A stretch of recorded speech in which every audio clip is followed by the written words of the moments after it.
Alright, so what we're doing here is we're using one of those graphic burger templates that you can use to maybe make yourself look like you got some real things going on, like a real magazine or whatever. So I've used the graphic burger template for the magazine mock-up, which is right here, and we're going to rework this mock-up so it's more of a horizontal sort of publication. So right now it's vertical, and I need it to be about, let's say, 8 inches wide on each page by 6 inches tall. So I've downloaded this,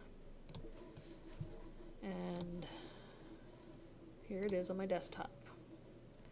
So I'm going to open that, and once I open it,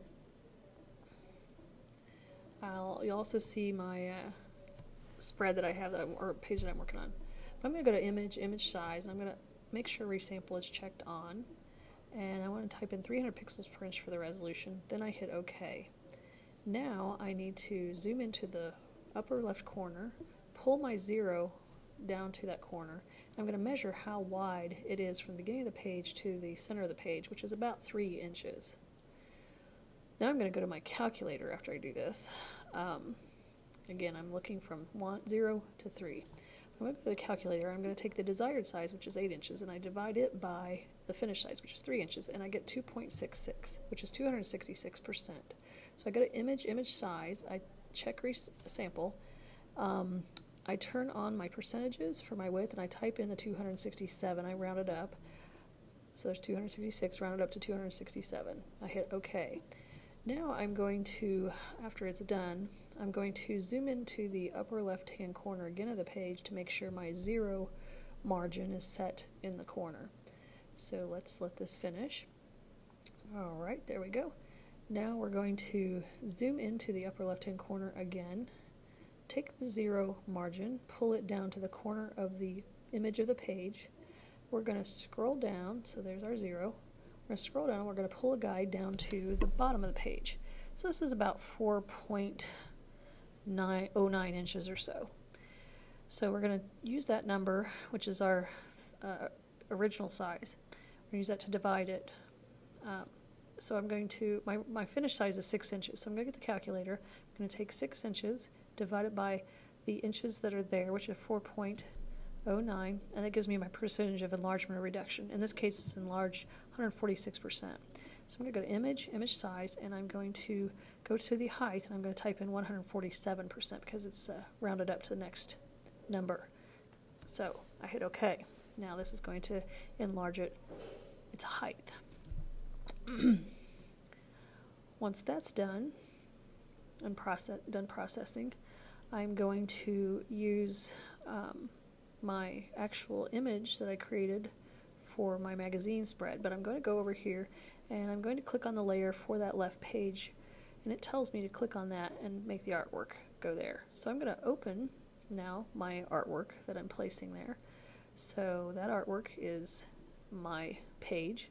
I'm going to go to image size, make sure that it is set at the correct number of inches, so it's a little bit over 8, and it's right at 6 and 300 pixels per inch. So I'm going to hit OK, just making sure everything is the right size, or cancel. Now I'm going to select all of that, copy it, go back to the image mapping file, and I'm going to paste it. Now I'm going to save this just to see where it's going to fall on my original Photoshop document. So there it is. Now I need to adjust the sizes of that image map. So I'm going to go back to the image mapping file, which is called Color Fill, and I'm going to change the canvas size. So I go to Image, Canvas Size, and I'm making the canvas size wider. To increase it to the left, to the right, I click on the left arrow. So I don't know what number to put in here. I'm just going to do it till it works. So I'm going to double this. So right now it's about a little over 16 inches, and I'm going to make that 32 inches. Let's see if that works. Well, it's not quite there yet, but we can do that again. So I'm going to go to Image, Canvas Size, and increase that up to be a little bit larger. So I'm going to use 40. Now it increased it from the center. Now I'm going to crop this because I don't really need all that extra out there. I'm also noticing that down below I'm missing some of that image.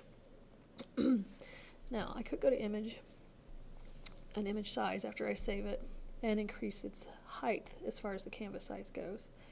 Now when I saved it, I go back to the original Photoshop file. I see that it's getting better, it's fitting in there better, but I'm missing part of the bottom of my layout. So I'm going to go to canvas size and increase the size for the bottom, or for the height, and I hit OK, and we notice that the image has disappeared, so now I need to go and copy my image back from my original and paste it into this. So I'm going to go back to my original, select all, and I'm going to copy it, and I'm going to paste it. The only reason why I have to do that is because part of the bottom is missing on this one, and I'm trashing that layer.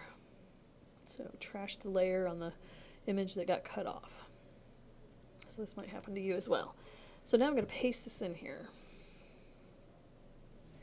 And it pastes really nicely in there. I got the right size now. So I'm going to save this. And I'm going to go back to my original Photoshop file once it's saved, and it should have image mapped properly. So there we go. So I've just resized the original Graphic Burger image, and now I'm investigating why that had to enlarge that. Well, it was at 72 pixels per inch on the resolution, so that's why I had to make that such a much larger page in that color file. So if I had made that 300 pixels per inch, I might not have had to have messed around with it so much.